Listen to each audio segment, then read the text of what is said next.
Welcome to the Creative Content Club podcast with me, Naomi Rose.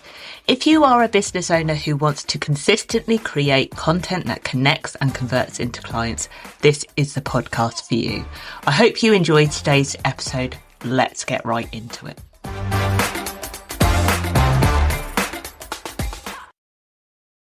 Hello, everybody, and welcome to episode number 17 of the Creative Content Club podcast.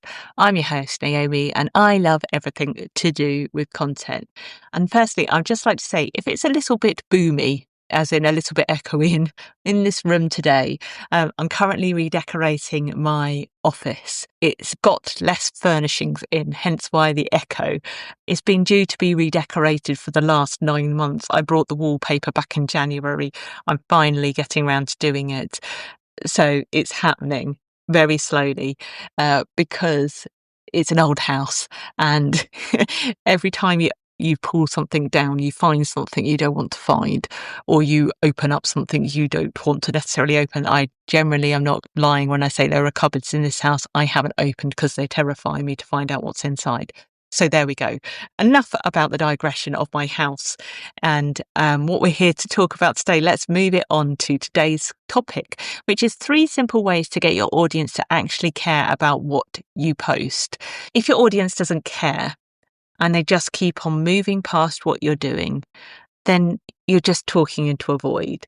We want people to actually take notice. We want people to actually become those loyal fans, those people that will comment, those people that will send you the messages. And even if they're not doing that, they will feel that connection with you. How many people do you look on Instagram at their stories but have never sent them a message or never liked their posts, but you feel like you know them? You feel like that instant connection with them that you talk about to your other half, to your friends, to your family, to your cat, who's also, in case you're wondering if there's any snoring, he's sitting with me today. I've got Paley with me on my desk. He is my desk buddy for the day.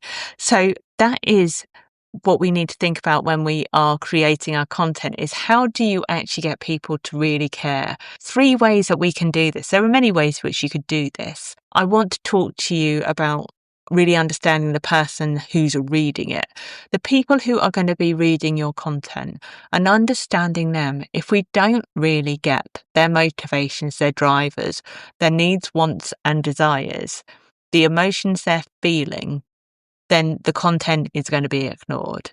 Even if it's really informative, if they don't feel that connection, they won't be interested. It's really that simple. Emotion beats logic. If you think about your own behaviours, and there is an element of self-awareness and what they call the emotional intelligence in this, when it comes to content creation, we need to be so aware of our own emotions. Now, I'm not going to go off on a tangent here on this. I can get on my pedestal and go off. If you're not aware of your own behaviours and be self-aware of what you're doing, by not being aware of what we're doing, it can't really help us understand what our ideal clients are doing. We need to understand our own behaviours first. It starts with us. So once we get an idea of our own behaviours and become more aware of them and how we do stuff, like how do we buy? What emotions do we go through when we're actually going out and buying something? Do we feel good about it? Do we feel guilty about it? Do we really want it, but then feel upset that maybe we don't feel like we need it? What do we actually go through? But when we start to unpick all of that in ourselves, we can start to create content that works for our ideal clients, because when we're aware of ourselves, we can start to become much more aware of exactly what they're doing, how they're buying, how they're behaving. I've just really done a really interesting presentation on my launch wrap. So most of you will know, if you've been listening to this podcast and following me for a while, I launched my course at the beginning of August, end of July, beginning of August. I do a full review of it. I get into the numbers, I get into the stats, because data doesn't lie. But what I get really excited about, and bear with me on this one, is seeing where people come in from, how they buy, and what their behaviours are online. I can see whether they've used mobile. I can see at what point they drop off the sales page. I can see how much time they spend on there. I can see how many people are clicking through the sales page to the cart and actually checking out. I get to understand all of that. and understand where I'm losing people. It's really, really fascinating. But again, when we understand all of this, we can start to create stuff that our audience actually care about. Let's get into the 3 ways you could do this to make your audience stop and actually start caring, start wanting more from you, wanting that little bit more dopamine that you give them when they're looking at what you're doing, because that's what people see. I talk about this a lot. And you know, if you've been a regular listener to this podcast, how important I keep talking about this and banging on about it. Sharing stories is so important, not just statements. We think that the doom scroll is going to stop because we shared a statement, a fact, something that is eye-catching stat. Most people scroll past stats. We might feel that they're powerful. They're probably more powerful to us than them if they don't really understand your area of expertise as much as you do, which they won't because you're the expert. What they do see is the story. What they do see is that eye-catching moment that's telling a story about something. So, for instance, I was just sharing actually that one of my posts during my course launch that performed particularly well was me saying, I told someone not to buy my course. And it's a true story. I don't put anything out that's disingenuous. I put everything out that's completely honest. And I told someone not to buy my course, and they respect that. That's why they're my loyal customer. They're already a customer and will stay being my customer because they know I'm going to tell them the truth. That's one of my core values. But I told this story and other people really resonated with that. They felt that. They're like, this is the kind of business owner I want to be and the kind of business owner I want to work with. It went far deeper than a surface level. You're more likely to get 300% more people signed up by doing X, Y, and Z. Great. That's a big number. It's a bit meaningless. Sometimes the big numbers just get to a point where they just don't mean anything. People can't always interpret data in a clear way unless they really understand it. And it's behaviors and actions that people understand much more over numbers and stats. So there's nothing wrong with including those stats to back that up. Like there's no reason why you can't include facts. You can't include those stats, but it's a story that will draw people in. It will be the thing that makes people stop and connect and kind of go, whoa, that's me. That's me right there. I get that. I'm doing that. That's the behavior I'm displaying. And that's what they want to see. Start with stories, not just statements. And it don't have to be long. It doesn't have to be a really lengthy story. Again, understand how your audience takes in information. If they aren't people that read long, lengthy posts, don't bother. Maybe they're better on a carousel. Or maybe if they don't read blogs or emails, like my email open rate is really high and I send lengthy emails as well as short punchy ones. I do a mixture and they both perform equally as well. But I understand that some people read longer form emails, particularly the storytelling style. My second point, making your audience the main character in your story. The stories that you share with people aren't about you. And I don't mean that in a way that you should tell other people's stories. What I mean is when we are reading, and again, let's go back to our own selves. I want you to go and do a doom scroll for me. I'd love you if you're driving, don't do that. Don't do that. If you're clumsy and you're walking, don't do that either. Wait till you get home and you're in a safe environment where you're not going to fall over and not going to do something illegal. What I want you to do is go and do a doom scroll when you are in that place. And I want you to see where you stop. What makes you stop? Why have you stopped? Is it because it's about that person? Or is it because you feel that that's something about you? So the stories that you tell are usually because it's relevant to you. Sorry, the stories that you tell is usually relevant to your audience. They need to be relevant to your audience. People don't stop if it's just a nice story about you. No one wants to be that person at a party that just talks all about themselves and has absolutely no awareness of anyone else around them. The content is the same here. Your awareness of yourself and understanding what stories work means that your ideal clients will get you quicker. But more importantly, they will feel like you get them. They will feel known, seen, and heard. It's not that they are scrolling past because they don't like you. They're scrolling past because they don't see them in what you're writing. So when you start focusing on them, so everything I share is to do with what I think my audience will respond with, what my audience will engage with, what will they connect with, what will they understand. And sometimes not every post gets engagement. Sometimes not every post gets as much reach. But sometimes they're the best performing posts because it's the people that quietly are watching in the background that start to take more note, and it starts to get them more involved. And then I'll get the DMs, and then I'll get the messages. And it's the bits that you don't see that go on behind the scenes that's really important. When people start to directly message you, that's when you've really built that connection, and that's what you're looking for. So when I am creating that content, I'm thinking about, what story would this person like? What story would they enjoy? If you're thinking in a conversation, I'm going to tell this person this because I think they'll find it interesting. Even though you want to tell them because it's about you, you want to tell them because it's about them as well, that they will get it, that they will see your humor, that they will be horrified as much as you will, that you will make them feel something as much as you. So that's why we have to make our audience the main characters in our stories.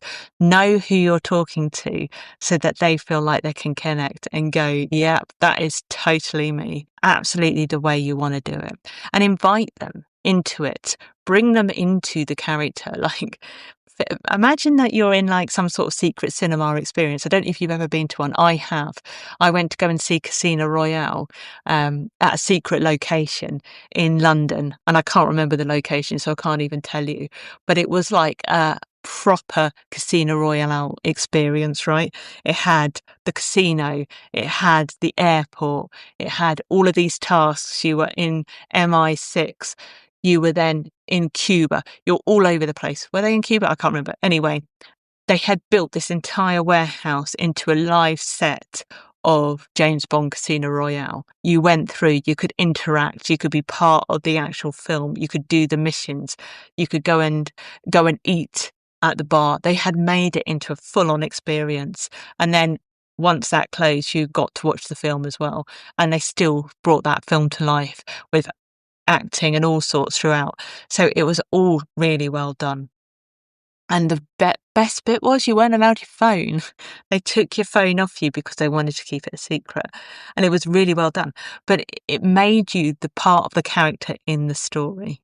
You felt what the characters felt. You felt like all of those sorts of things. It was really, really well done. And they had actors and they had all sorts of different things going on. It was brilliant. But that's how you want your content to feel. You want to pull them into that experience with you. You might be thinking, oh, she's gone off on one now. She's completely lost the plot here. I promise you I haven't. But when you're thinking about your content and those stories you tell, create that experience, create that feeling of how people are feeling. Use those emotional words in there and make the people your main character. See it from their perspective of reading it. My third and final point is be bold enough to have a point of view. Now, I get, right, I hear so often that your content needs to piss people off or you need to do an unpopular opinion post. That annoys me in itself for two reasons. One, because I don't want people to decide what I think is popular or not. That's completely subjective. I get really a bit angsty about how English language is used in this way.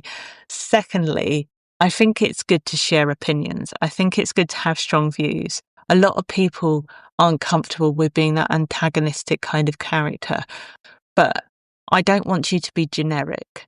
I don't want you to go to AI and get it to create a post that sounds like everybody else and just spit something out. It's safe. That's such a safe post.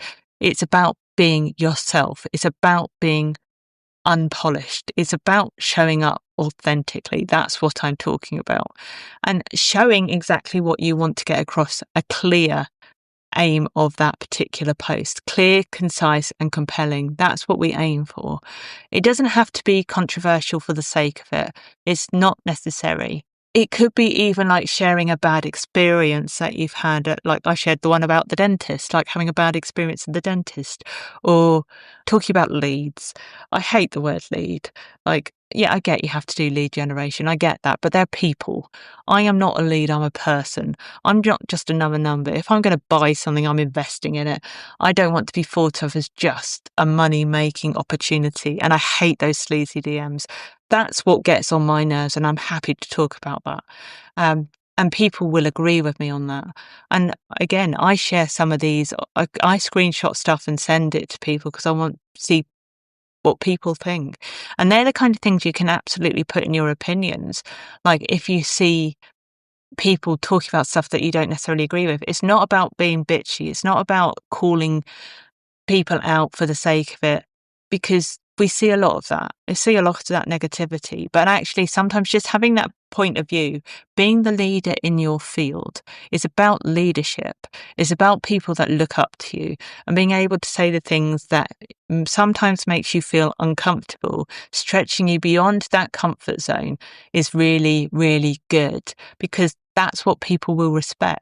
Take the cafe, for instance.